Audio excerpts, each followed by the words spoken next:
So the federal government wants to hire at least 10,000 new workers. And they're doing this by increasing the incentives, making it a lot more desirable to come in, and lowering those standards. So this is in DHS, ICE, Immigration Customs Enforcement Agency.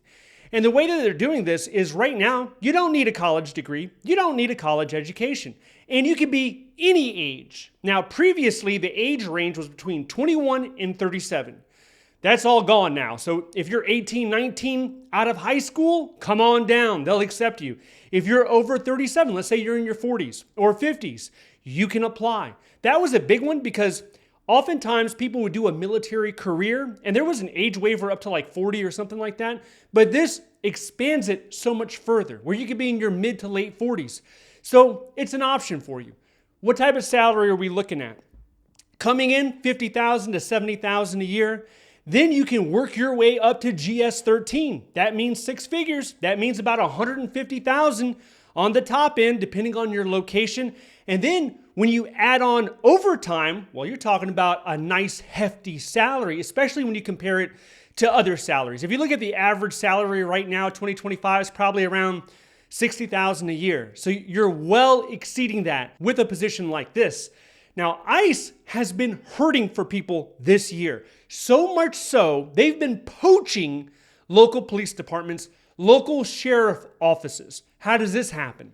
Well, ICE, they typically give training, like a seminar. They have agreements with close to 500, maybe 600 local police departments. They come down there, they get some training on immigration enforcement techniques, specialized training for those local law enforcement officers.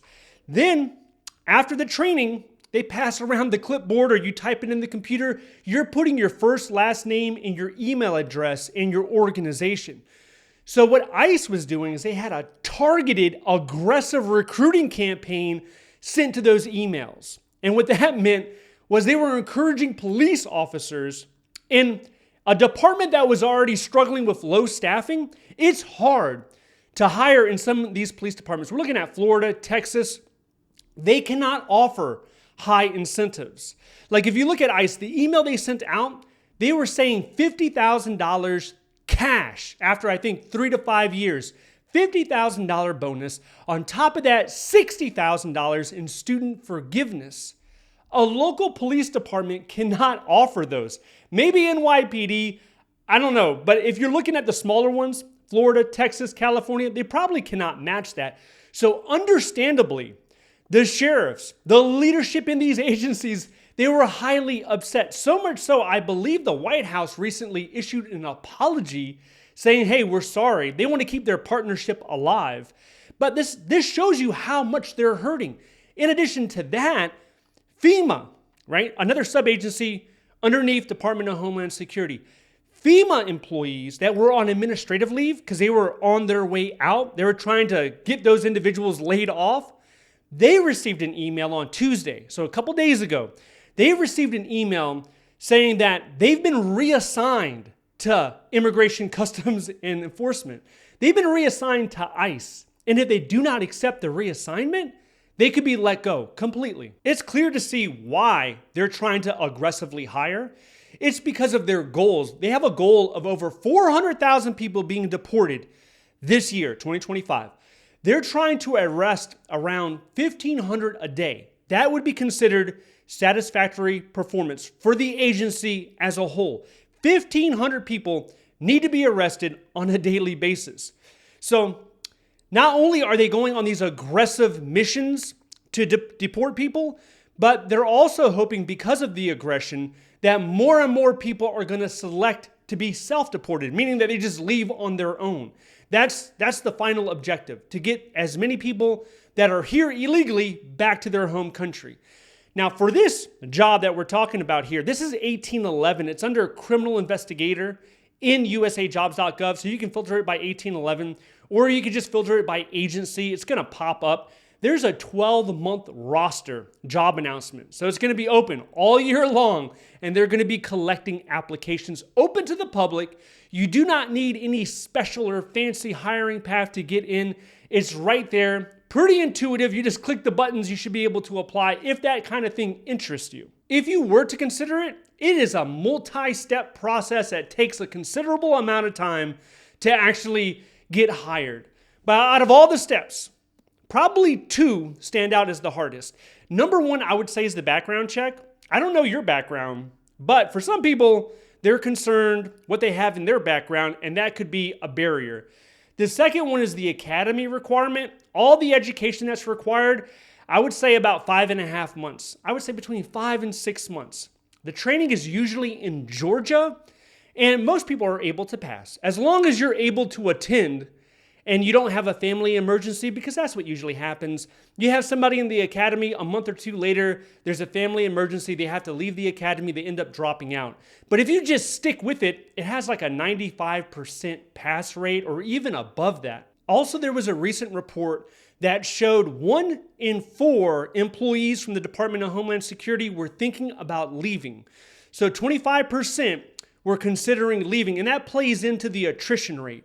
And that's not what ICE wants. ICE wants to not only recruit, but they want to retain.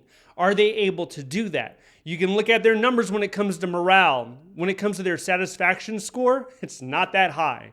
So you're looking at a lot of overtime, depending on what phase you're in your life. Can you handle a lot of overtime? Can you have a lot of time away from your family? Do you have a family that depends upon you to be in that household? So a lot of questions that you're going to have to ask yourself to see if this is a good route for you to take. But if you're thinking about applying to another government job, the hiring freeze is lifted October 16th. October 15th is the last day. As we know right now, you know as well as I do that things can change in a blink of an eye. But if you're looking for something, I used to sit on the phone and talk people through it. Like, let me look at your resume. This is a good fit for you, that whole bit, right? But you don't have to do that anymore. Instead, you can use AI, leverage artificial intelligence, go to ChatGPT or whatever you use, copy your resume, paste it in there, and ask ChatGPT, what job series should I target on usajobs.gov? It'll look through your resume and give you job series. I've done this a dozen times recently. So depending on what you put in there, it'll shoot out like 0301 or 0340, or maybe you should be a 1700. It'll tell you. And if you don't want to copy your entire resume, or if your resume is too long, or whatever issues you may have, just pull out your skills. So let's say you have a skill analyzing spreadsheets. Type that in there. Or you have, budget analyst or financial skills or project management. Type that into AI. Ask AI, what job series should I target? And if you have a specific one in mind, like let's say you want to be 1550, put in there, I want to target 1550. These are my skills. What should I do to be competitive? AI is like a career advisor at this point. It can really help show you how to get to that job series that you're interested in. I know a lot of people are not interested in federal jobs this year. Who can blame them with all the turmoil and chaotic action that's been happening left, right, and center? But if you are interested, or if you know someone who's interested, let them know how to leverage AI. It can open up a lot of doors that you didn't even know were open. Now, in addition to this, we had some craziness over at the Veteran Affairs.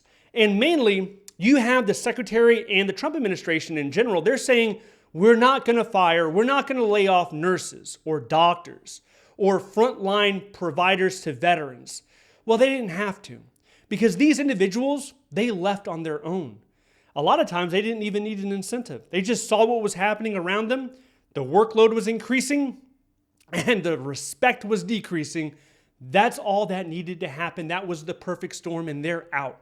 If you want to know more about that, check this video out next. Stay updated by signing up to the free newsletter down below. Thank you so much for watching. I'll see you in the next one.